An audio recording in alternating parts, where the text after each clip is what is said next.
빼고 육아하자 힘빼입니다. 오늘은 여러분과 함께 떼쓰는 아이의 훈육법에 대해서 한번 이야기를 나누어 볼까 합니다. 떼쓰는 아이, 사실 지나고 보면 이 떼쓰는 거 아무것도 아닌데 그 당시에는 세상 심각한 일이죠. 저 또한 그랬어요. 제가 첫째를 키울 때는 떼쓰는 모습을 보면 막 가슴이 두근두근 거리고 머리가 먼저 지끈지끈 거렸던 것 같아요.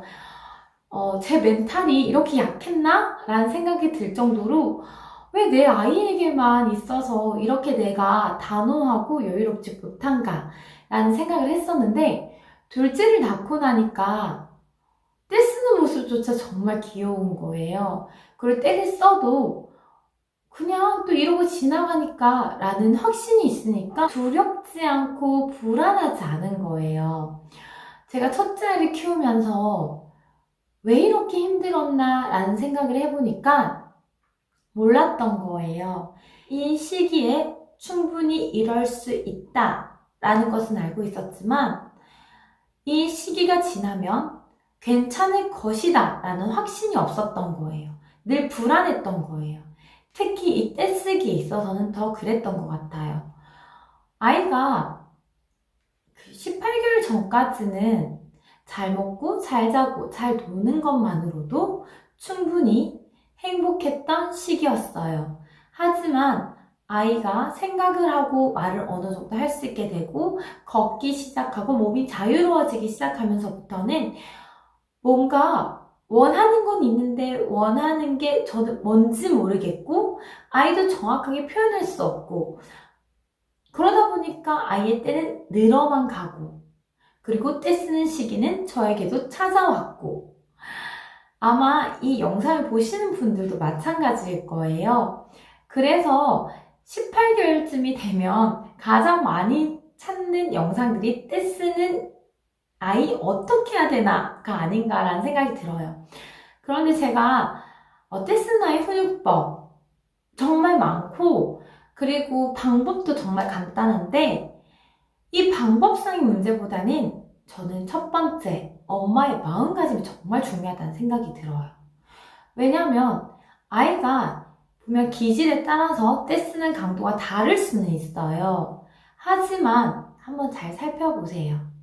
아이가 때를 쓸 때 어떤 상황에서 내가 조금 더 여유롭게 아이의 때를 받아들여 주는지 잘 생각해 보시면 똑같은 상황에서 똑같이 때를 쓰더라도 내 마음에 여유가 없고 내가 해야 될 일이 많고 그리고 내 몸이 너무 안 좋고 그럴 때는 아이가 조금만 때를 써도 그때가 강하게 다가오고 그리고 나도 모르게 주체할 수 없는 내 마음속의 화를 아이에게 표출하게 될 거예요.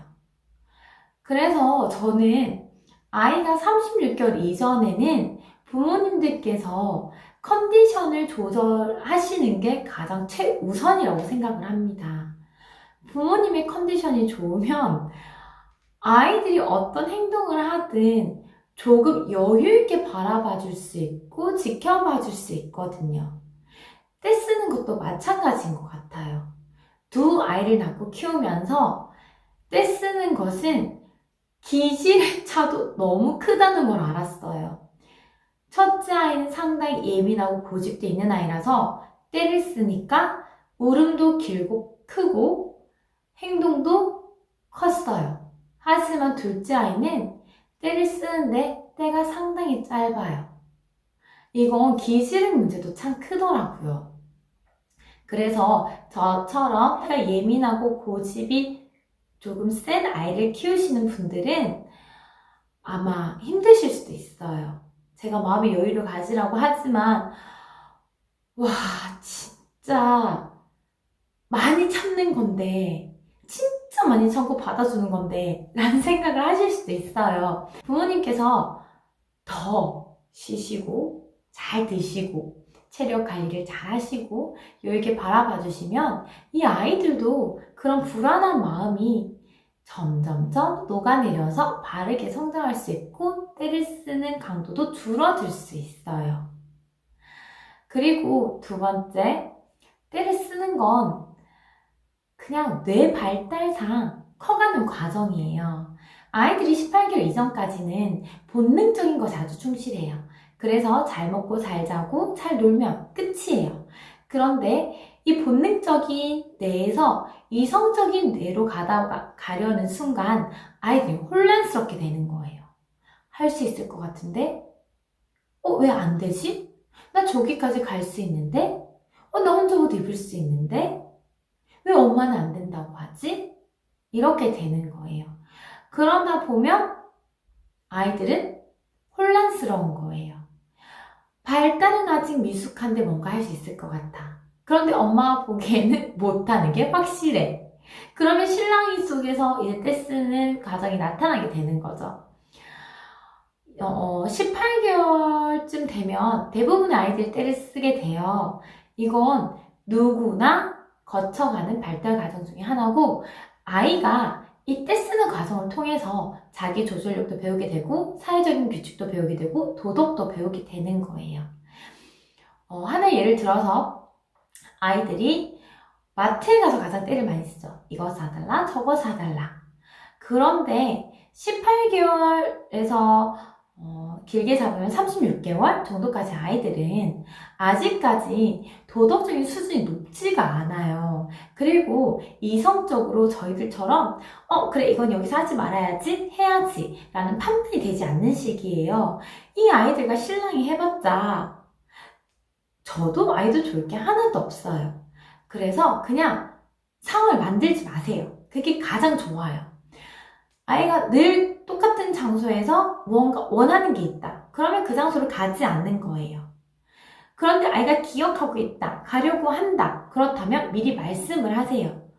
오늘은 거기에 갈 거야. 하지만 사지는 않을 거야. 눈으로 볼 거예요. 알겠지? 약속? 앞에 가서도 이야기하는 거예요. 오늘 눈으로만 볼 거야. 언제 살 수 있다고? 그래. 우리 이거 용돈 받으면 살 수 있어.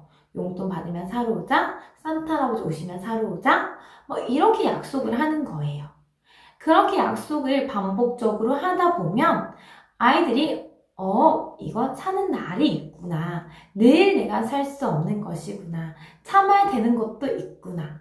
라고 생각하면서 자기 조절력을 스스로 기를 수 있게 되는 거예요. 그런데 아이가 사달라면 계속해서 떼를 쓴다. 그러면 주의를 환기시키세요. 얼른. 와, 저기 칙칙폭폭 기차가 간다. 우리 기차 타러 가볼까? 와, 저기에 새가 날아가네. 우리 새 보러 가볼까? 이렇게 아이가 좋아할 만한 다른 것으로 시선을 돌리는 거예요. 그렇게 해서 아이가 빨리 그 상황에서 벗어날 수 있도록 도와주세요. 사실 이때 저는 안 된다는 단호한 말도 중요하지만 아이가 안 된다는 것을 스스로 조절을 할 수가 없기 때문에, 이해할 수가 없기 때문에 조금은 융통성 있게, 여유 있게 대처하시는 자세가 더 중요하다고 생각이 들어요. 그리고 이런 반복적인 경험들이 아이들에게 긍정적인 영향을 주어서 스스로 나는 저기에 가서 오늘은 살 수 없지. 다음번에 이럴 때 엄마한테 사달라고 해야지. 스스로 타협할 수 있는 것도 배울 수 있게 되는 거예요.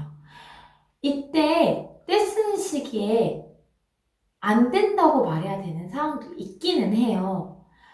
남에게 피해를 준다거나, 그리고 이 아이의 미래에 도덕성에 영향을 미칠 수 있다거나, 그리고 정말 생사를 넘나드는 안전사고에 있어서는 안 돼, 위험해 라고 단호하게 눈을 마주치면서 이야기해야 되는 상황도 있어요. 하지만 그렇게 위험한 상황이 아니라면 떼쓰는 상황 같은 경우에는 이때는 주의를 다른 곳으로 돌리거나 처음부터 어떤 약속을 하고 미리 계속 예고를 한다거나 하는 상황으로도 충분히 해결을 할 수 있다고 봅니다. 무엇보다 부모님의 마음가짐이 중요하고요. 떼쓰는 시기는 18개월에서 36개월 그 이후에도 일어나요. 하지만 그 이후에는 충분히 단호하게 설명할 수 있는 훈육법이 필요하고요. 영아 시기까지는 사실 단호하게 화낼 필요는 없는 것 같아요. 왜냐하면 아이들이 그때 쓰는 상을 통해서 자기조절력, 사회성, 도덕성을 배워나가는 시기이기 때문에 부모님이 먼저 조금 더 여유 있게 아이를 바라봐주고 품어줄 수 있는 넓은 그릇과 품이 필요한 게 아닌가라는 생각이 듭니다. 그래서 오늘은 우리 애가 때를 써서 너무 걱정이 돼요 라고 하시는 분들은 일단 충분히 수면을 취하시고 충분히 휴식하시고 충분히 잘 드시고 그리고 아이를 대하시면 훨씬 더 여유 있게 아이를 받아들여 줄 수 있을 것 같습니다. 너무 당연한 시기니까 걱정 많이 하지 마시고 이 또한 지나가리라 하고 잘 지내시길